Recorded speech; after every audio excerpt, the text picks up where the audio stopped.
Right now, it is time for the Way Black History Fact, and today's Way Black History Fact is sponsored by Major Threads. For innovative, fashionable sportswear, check MajorThreads.com. And today's Way Black History fact comes from Army.mil. Meet Sergeant William Carney, the first African-American Medal of Honor recipient. These are the words of Katie Lang, DoD News Defense Media Activity. All right, here we go. Of the 3,498 service members who have received the Medal of Honor throughout U.S. history, only 88 have been black. I want to read that one more time. Please. Of the 3,498 service members who have received the Medal of Honor throughout U.S. history, only 88 have been black. In recognition of African American history, we're sharing the stories of the brave men who so gallantly risked and gave their lives for others, even in times when others weren't willing to do the same in return. We'll start with the first black recipient of the award, Army Sergeant William H. Carney, who earned the honor for protecting one of the United States' greatest symbols during the Civil War, the American flag. Carney was born into slavery in Norfolk, Virginia in 1840. His family was eventually granted freedom and moved to Massachusetts, where Carney was eager to learn and secretly got involved in academics. Despite laws and restrictions that banned blacks from learning to read and write, Carney had wanted to pursue a career in the church, but when the Civil War broke out, he decided the best way he could serve God was by serving in the military to help free the oppressed.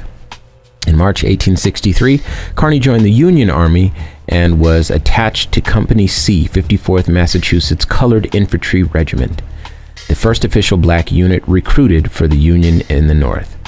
40 other black men served with him, including two of famed abolitionist Frederick Douglass's sons.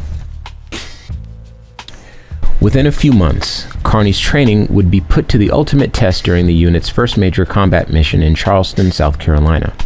On July 18, 1863, the soldiers of Carney's regiment led the charge on Fort Wagner. During the battle, the unit's color guard was shot. Carney, who was just a few feet away, saw the dying man stumble, and he scrambled to catch the falling flag. Despite suffering several serious gunshot wounds himself, Carney kept the symbol of the Union held high as he crawled up the hill to the walls of Fort Wagner, urging his fellow troops to follow him. He planted the flag in the sand at the base of the fort and held it upright until his near lifeless body was rescued.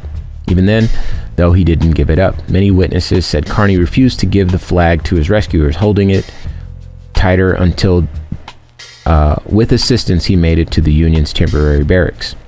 Carney lost a lot of blood and nearly lost his life, but not once did he allow the flag to touch the ground. His heroics inspired other soldiers that day and were crucial to the North securing the victory at Fort Wagner. Carney was promoted to the rank of sergeant for his actions. For his bravery, Carney was awarded the Medal of Honor on May 23, 1900. Carney's legacy serves as a shining example of the patriotism that Americans felt at the time, despite the color of their skin. As for the 54th Massachusetts Colored Infantry Regiment, in which Carney served, it was disestablished long ago, but reactivated in 2008. It now serves as a National Guard ceremonial unit that renders honorary funerals and state functions. It was even invited to march in President Barack Obama's inaugural parade. Real quick, it's important for me to share that for folks that know, the United States flag is not supposed to touch the ground, and if it does touch the ground, the right way to dispose of the United States flag is to burn it.